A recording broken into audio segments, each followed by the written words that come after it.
Students, a very good morning to all of you. Before I actually start my presentation, I need to give a little introduction to my earlier employers. Actually, now I am superannuated, yet my association, emotional association continues. Dabur India Limited, actually, most of you must have heard about it. The company has taken it as a mission to deliver natural healthcare solutions to every household in the country. And then Rasayana, the concept which I am going to talk, remained their mainstay. It's a good company in terms of science and technology part of it, and it is the largest manufacturer of Ayurvedic medicines and healthcare products in the world, with perhaps 13 or 14 units in India, and 9 units in other countries as well.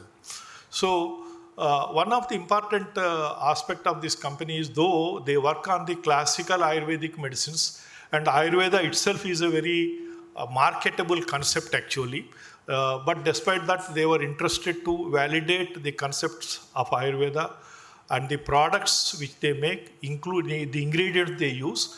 They would always prefer to go for a scientific scrutiny, understand the inherent mechanisms of their healthcare benefits, etc., and possible extent pass on this knowledge to the consumers about the benefits based upon the science. This is the kind of background, and though this work, whatever I am going to share with you, I was involved in the biomedical research between the years 1993 to 2000.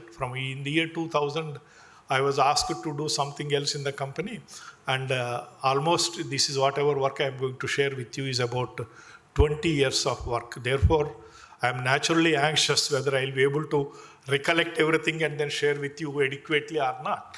What I would like to do is, my objective of I wanted to talk you about a brilliant concept of Ayurveda, the Rasayana therapy or Rasayana Chikitsa, and the Rasayana formulations and the medicinal plants identified for the purpose of Rasayana. This is first part.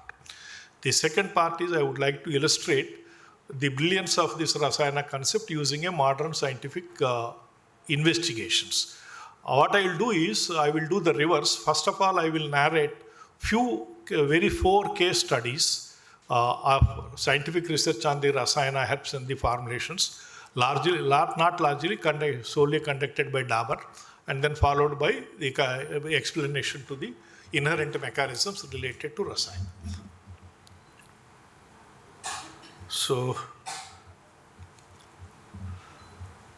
this is the first slide I would like to show. It is understood phenomena that all the living beings are surrounded by a bioenergetic field. This bioenergetic field, we call them, because bioenergy, the continuously all the living organisms emanate some degree of radiation, and this radiation is not visible to the naked eye, neither it can be photographed by an ordinary camera. So therefore, they use the technology called Kirlian camera. The Kirlian camera would not take your image, but it would take the entire image of the aura emanated by the living organism.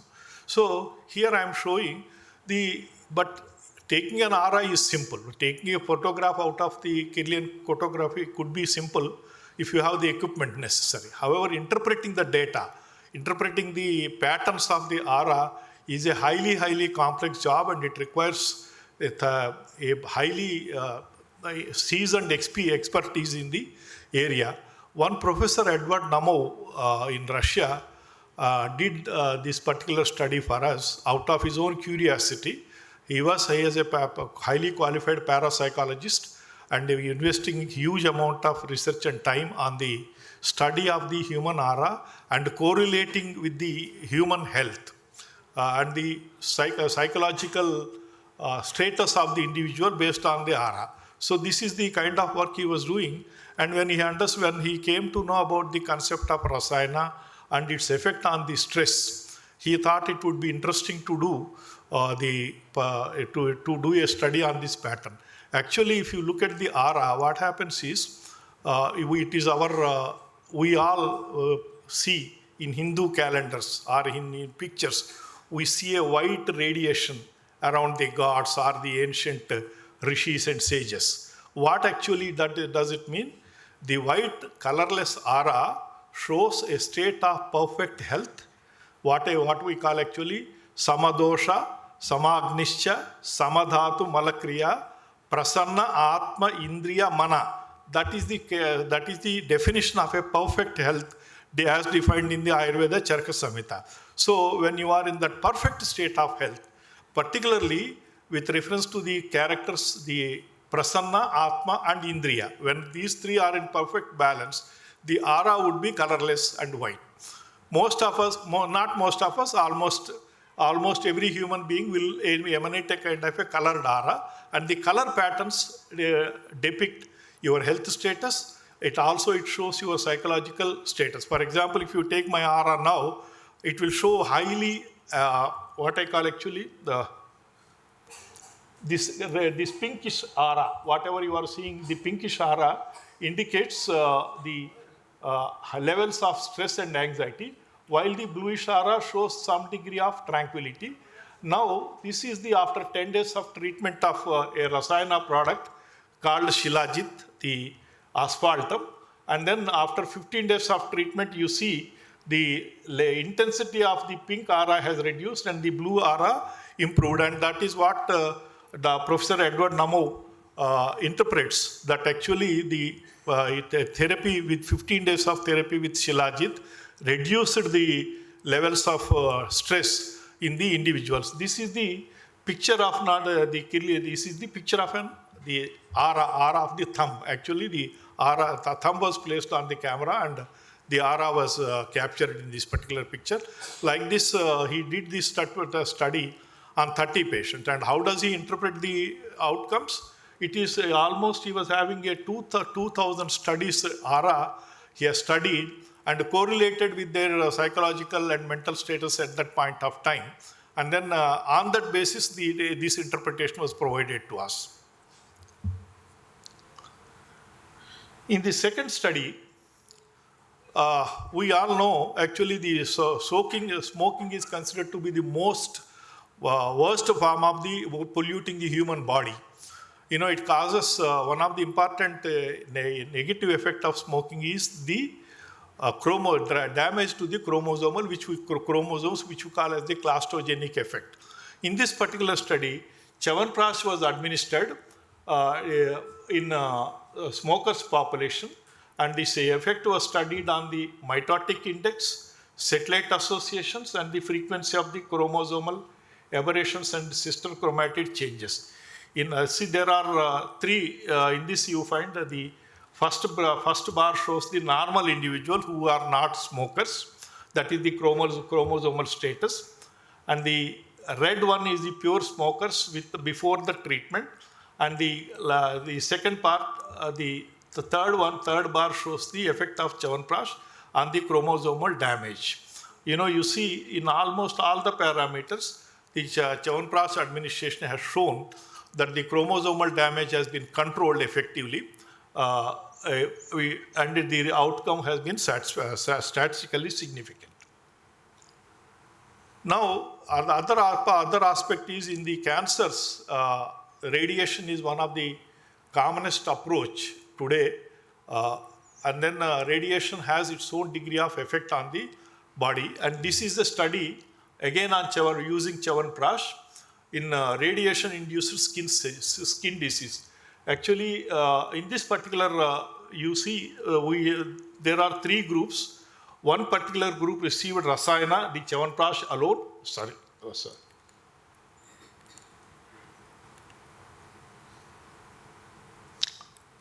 Actually, pictures are reversed over here. This the second picture shows the soon after the radiation, and then this is the after the radiation treatment, the Rasayana treatment. And then in the second case, it is Rasayana with vitamins and iron. And finally, in the third group, we find only the vitamins and iron. As you see, the level of injury, radiation injury in Chyawanprash treated or Chyawanprash with vitamin treated, the radiation lesions have been substantially lower. However, the one important aspect is in this kind of studies, we can't go for a placebo-controlled studies because of the severity. This particular effect shows that Chyawanprash exhibits a marked cytoprotective effect on the human body.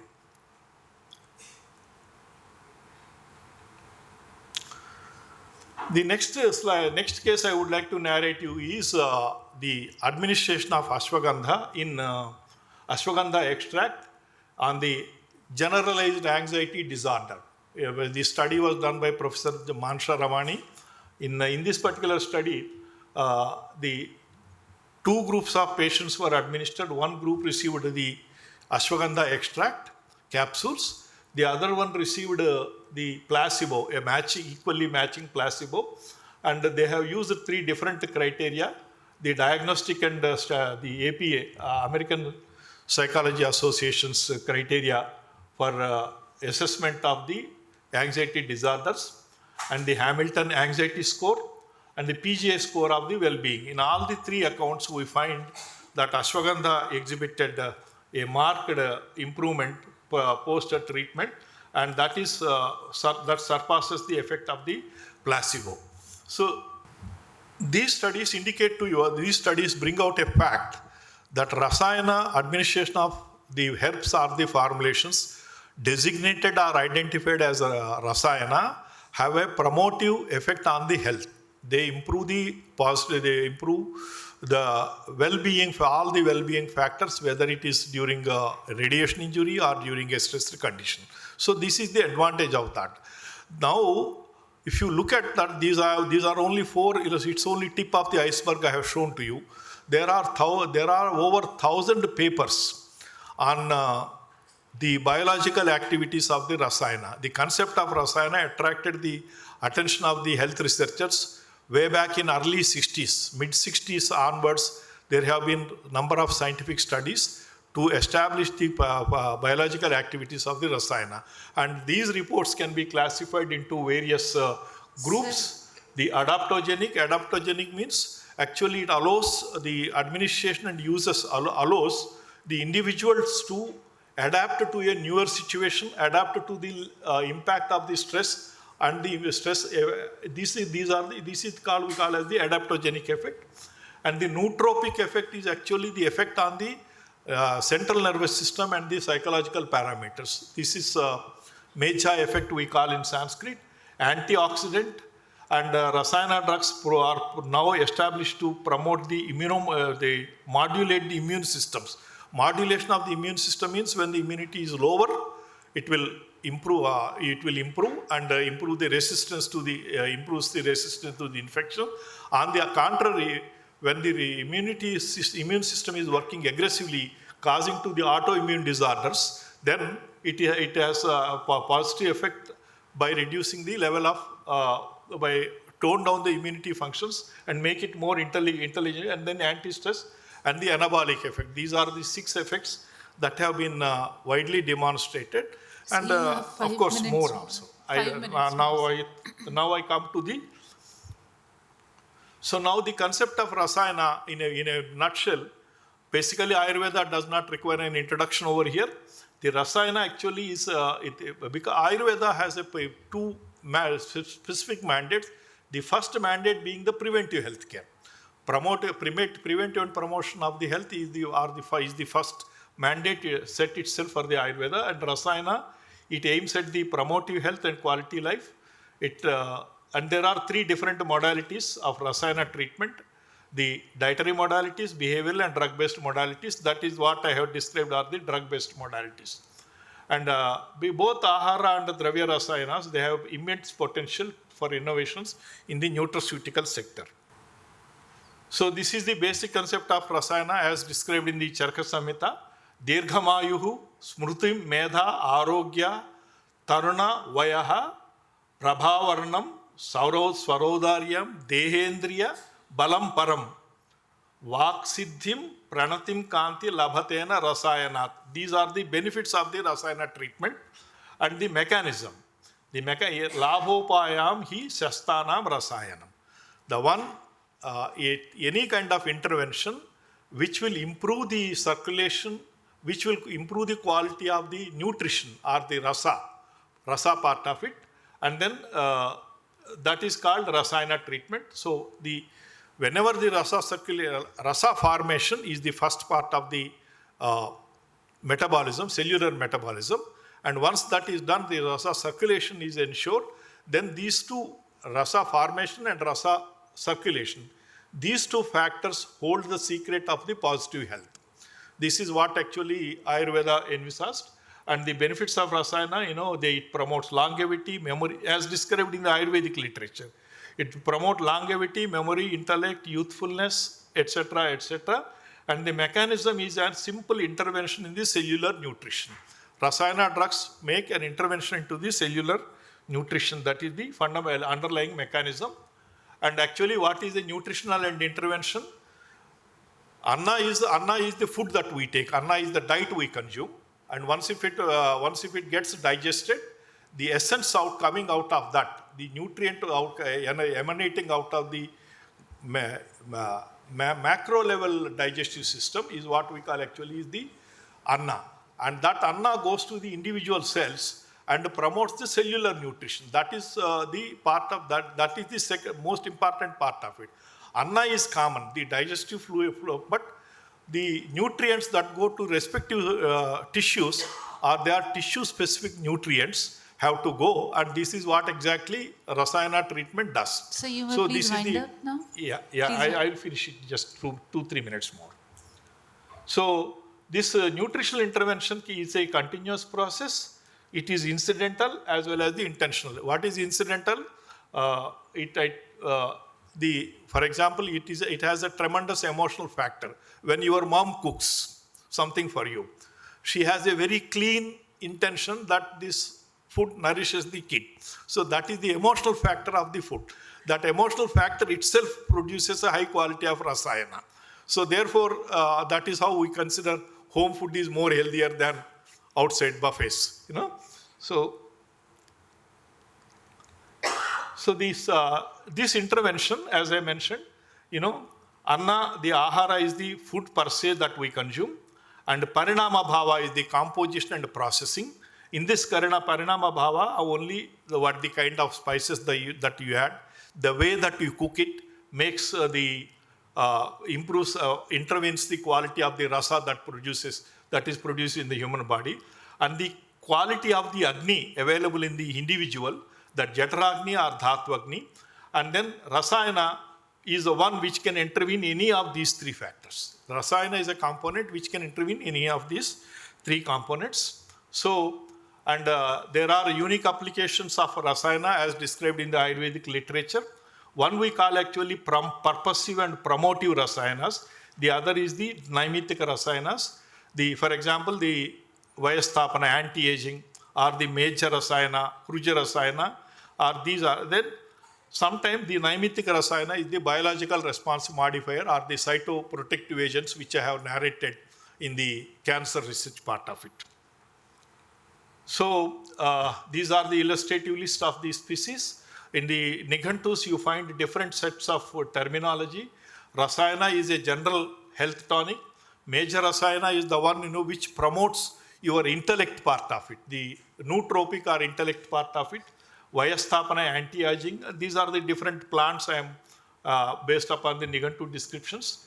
Rasayana, Meja, Rasayana and Vayasthapana, this is the combinations of them. And there are some organ-specific, Kruja Rasayana. Consumption of Arjuna improves your cardio, acts as a cardio tonic, and it helps as a heart health part. Tvacha, Manjishta, Rubia cardifolia, and I for I Triphala, like that. Stanya is actually for lactating mothers. The Jeevanti is considered to be an important galactagogue drug. Now in the present case, now I come to the conclusions.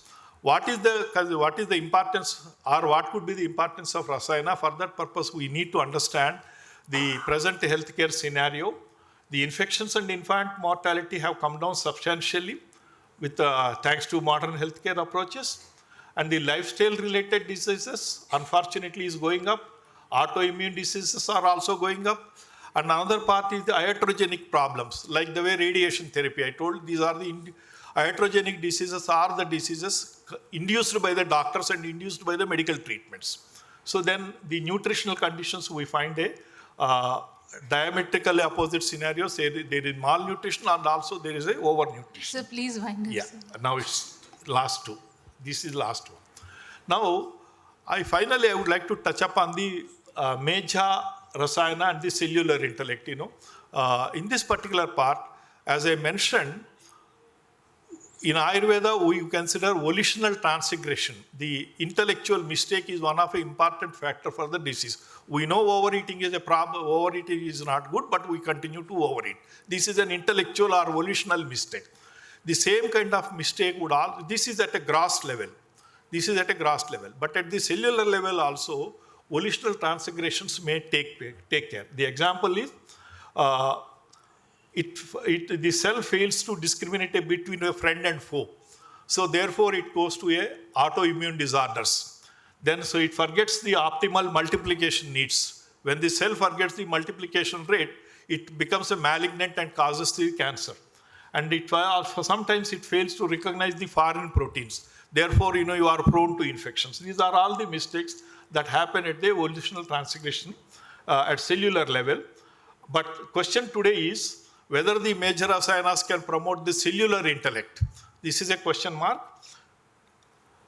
And these are my conclusions and suggestions. The nutritional effect, I don't have to explain all those things.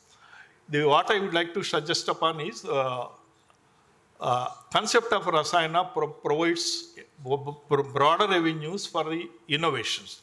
The formulations for the immunity and health, specialty nutrition and performance enhancers like sportsmen and athletes. And also we can design disease-specific nutraceuticals for quality of life in malignancies, renal diseases, organ transplants. These are the opportunities that we have out of the concept of Rasayana. And thank you very much. Let me share with you. I knew the institution SRIVT for only few months, and somehow or other Sastry ji reposed a lot of faith in me, and he encouraged me to dig out into my past experience. As I said, these are the works I stopped doing sometime in 2001. So he encouraged me to dig back into that and share these experiences. And I thank you for your patientful attendance. Thank you, sir. We have had a wonderful talk on Rasayana Chikitsa and the impact on the human body, the cellular memories. So any question for Professor Brindavanam? It is Kirlian camera. I don't know the underlying mechanism. Okay. How does it work? Actually, Kirlian camera, once upon a time, it was available only like your ordinary cameras.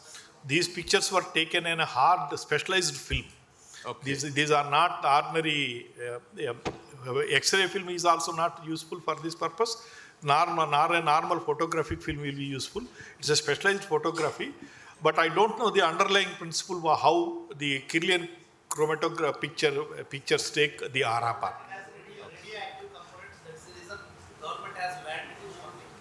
But, no, in research purposes, Kirlian cameras are still used.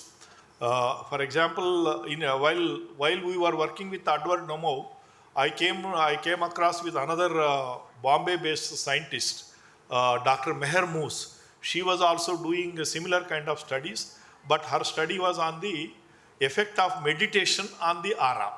She was doing that kind of work. Thank you, Dr. N.B. Brindavan Garu, for your insightful speech. I would like to ask Session Chair Dr. Kavya Dashora Garu to present memento, shawl and certificate to our speaker.